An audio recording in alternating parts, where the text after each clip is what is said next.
सुशांत सिंह राजपूत मामले में एक अच्छी खबर ये आ रही है कि सुब्रमण्यम स्वामी ने कोर्ट को काफी हद तक कन्विंस कर लिया है और उम्मीद है कि जो पीआईएल के जरिए एक रास्ता तलाशा जा रहा था कि अगर महाराष्ट्र सरकार सीधे तौर पर आदेश नहीं भी देती है तो एक पीआईएल के जरिए सुप्रीम कोर्ट को अपील की जा सकती है। उससे थोड़ा सा मामला अभी आगे बढ़ता हुआ दिखाई दे रहा है, लेकिन कुछ सवाल हैं जो अभी भी अपनी जगह पर खड़े हुए हैं और ये सवाल मैं इस वीडियो के जरिए पूछना चाहता हूँ।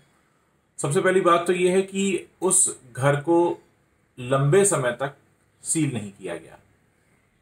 ऐसा किसी के कहने पे किया गया या इस तरह की गलतियां पुलिस अक्सर करती रहती है।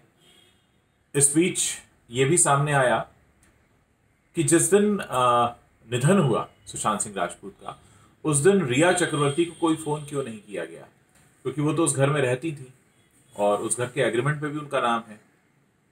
क्या ये कोई सोची समझी वजह थी? और इसके अलावा कि जब उनकी सिस्टर वहां पहुंची, जाहिर है सिस्टर जानती थी कि रिया भी इस घर में रहती हैं, क्या उन्होंने उनके बारे में कोई पूछताछ की? इसके अलावा बहुत सारे सवाल ऐसे भी हैं कि जिस कमरे में ये सब हुआ, क्या उस कमरे का जो लॉक था अंदर की तरफ से, उसके फिंगरप्रिंट्स सारे चेक किए गए कि उस कमरे के लॉक को लगाने वाली उंगलियां किसकी थी? जाहिर है पुलिस ने काफ़ी गूगल सर्च वगैरह उनका चेक किया है कि गूगल पे क्या सर्च कर रहे थे सुशांत। तो क्या उसमें कुछ ऐसा भी सर्च किया गया है जिसमें ये पता चला हो कि फांसी कैसे लगाई जाती है? उन्होंने कुछ ऐसा सर्च किया, क्योंकि अक्सर लोग हर वो चीज़, हर वो काम, हर वो बात गूगल पर सर्च करते हैं जिसका उन्हें अंदाज़ा ना हो या जो पहली बार कर रहे हों। एक और बात सामने आती है कि घर में जितने लोग थे उनका सीडीआर चेक हुआ या नहीं हुआ? हुआ तो फिर उनके भी क्या गूगल सर्च चेक हुए? जिस चाबी वाले को बुलाया गया था, क्या वो पहला ही चाबी वाला था जिसको फोन किया और वो आने को तैयार हो गया, या उससे पहले कई सारे चाबी वालों को फोन किए गए? क्या उस घर के किसी शख्स ने उस दिन से पहले किसी चाबी वाले को तलाशा था गूगल पर, कोई तैयारी की थी? तो बहुत सारी ऐसी बातें हैं। एक और बात जो निकलकर सामने आ रही है वो ये कि पुलिस जो पूछताछ कर रही है,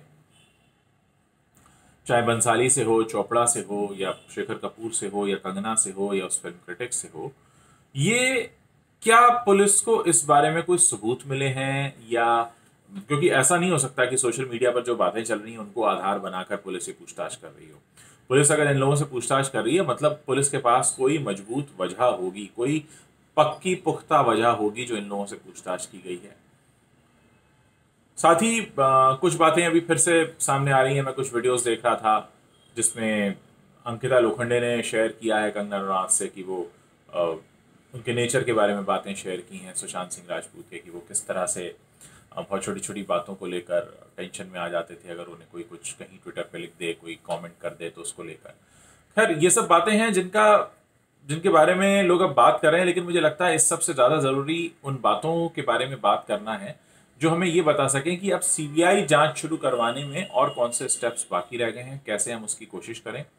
जैसे मैंने बताया कि मैंने भी एक मुहिम शुरू की है जिसमें मैंने आप सभी लोगों से कहा है कि कुछ ऐसे ब्रांड्स को आप सोशल मीडिया पर लिखिए कि भाई ये जो बॉलीवुड के जो तय शुदा जोकर्स हैं जो बार बार हर जगह दिखते हैं, पहले से ही हर जगह सारे ब्रांड्स में यही दिखाई देते हैं, हमें इनको नहीं देखना है, हमें नए चेहरे चाहिए।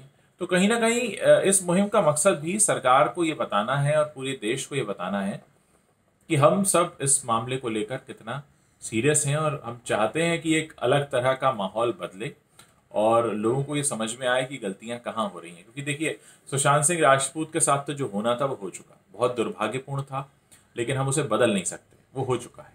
आगे किसी के साथ ना हो इसके लिए क्या कर सकते हैं? एक समाज के तौर पर, एक बदलाव के तौर पर हमें बहुत सारी चीज़ें सोचनी पड़ेंगी, समझनी पड़ेंगी, उनके हिसाब से एक्ट करना पड़ेगा।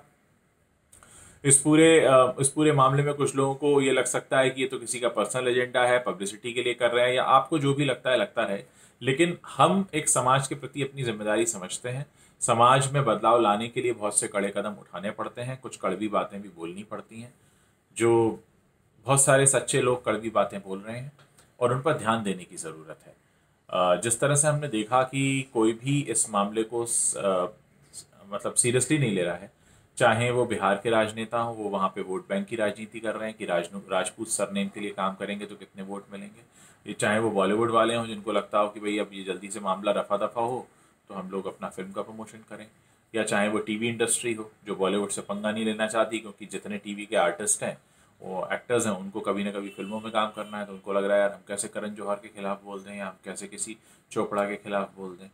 तो ये वो सारी बातें हैं जिनको हमें ध्यान में रखते हुए आगे बढ़ना पड़ेगा। ये सारी बातें आपको बताने का पर्पज़ ये था कि ध्यान वहाँ लगाइए जहाँ से सीबीआई इंक्वायरी के लिए हम सरकार को बता सकें, अपनी मंशा जाहिर कर सकें कि भाई हम यही चाहते हैं, और इसमें अगर कोई भी रुकावट आ रही हो तो हम उसको दूर करने के लिए एक साथ होकर काम करें। इधर उधर की बातों पर ध्यान मुझे नहीं लगता कि लगाना चाहिए।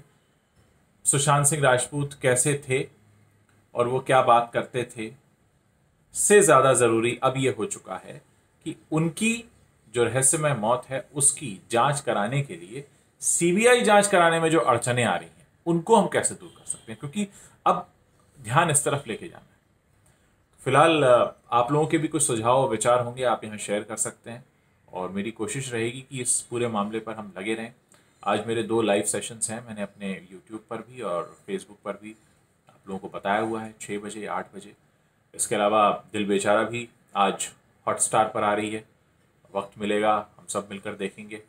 शाम को शायद रिलीज़ होने वाली है, तो मैंने फैसला किया कि मैं रिव्यू नहीं करने वाला हूँ उस फिल्म का, लेकिन हाँ फिल्म देखने के बाद आप लोगों को बताऊंगा ज़रूर कि मुझे कैसी लगी और क्या अच्छा लगा और किस तरह से हमने उसको, उनकी यादों को उसमें देखा। तो खैर, आप लोगों के जो भी सुझाव हों वो आप मुझसे शेयर कर सकते हैं। इस वीडियो को करने का पर्पज़ यही था कि ध्यान भटकने ना पाए और हम सीबीआई जांच की तरफ बढ़ें। अभी फ़िलहाल मकसद वही है हमारे सामने।